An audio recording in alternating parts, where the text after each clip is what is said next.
सिलापथार आरो उदालगुरियाव गारि जाब्रबथाय जानायजों साद' सुबुंनि जिउ खहा। उदांस्रि साननि रंजानाय समावनो हादरसानि गुबुन गुबुन जायगायाव गारि जाब्रबथाय जानायजों लोगोसे बे जाब्रबथायाव माखासे सुबुङा थैनायनि रादाबा जोंनिसिम सफैदों। धेमाजि जिल्लानि सिलापथाराव उदांस्रि साननि रंजानाय समावनो बाइक आरो एल्ट' गारिया मोखांजों मोखां सौग्रावनायाव सानै लाइमोना जायगायावनो थैयो।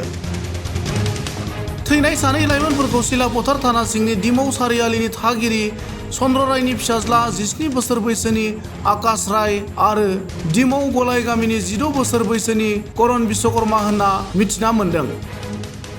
लोगोसेनो बे जाब्रबथायाव गोब्राब जोखोम जानाय दिमौ श्यामलिलि गामिनि थागिरि भरत बदलानि फिसाज्ला 14 बोसोर बैसोनि पंकज बदलाखौ फाहामथाय होनो डिब्रुगड़सिम दैथायहरो होनना मिथिहोयो।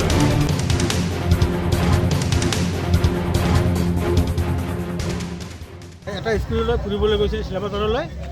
শিলাপথাৰ উভতি অহাৰ সময়ত এল্টৰ লগত মুখামুখি সংঘৰ্ষ হৈ খুন্দা হ'ল।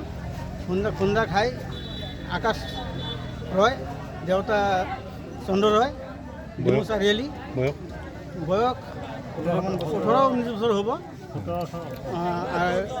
ল'ৰা দুটা মৰিলে, এটা চিকিৎসালয়ত আছে। দুজন মহিলা, আনজন ক'ৰ হয়? আনজন সামজুৰিত আছিলে, ক'ত আছিলে? সামজুৰিত আছিলে। তিনিজন, এজন গোলাইত যিজন ঢুকালে একেখন বাইকত গৈছিলে, একেখন স্কুটিত গৈছিলে। গোলাইৰ যিজন মৰিলে এজনৰ নামটো কি? এজনৰ নামটো ক'ব নোৱাৰো। ঠিক আছে, হ'ব। बेबादिनो बिटिआर हालामनि उदालगुरि जिल्ला सिंनि भैरबकुन्द'आवबो बाइक जाब्रबथायजों साब्रै लाइमोनफोरा अबथिरायै जिउ गोमानांनायनि खौराङा जोंनिसिम सफैदों।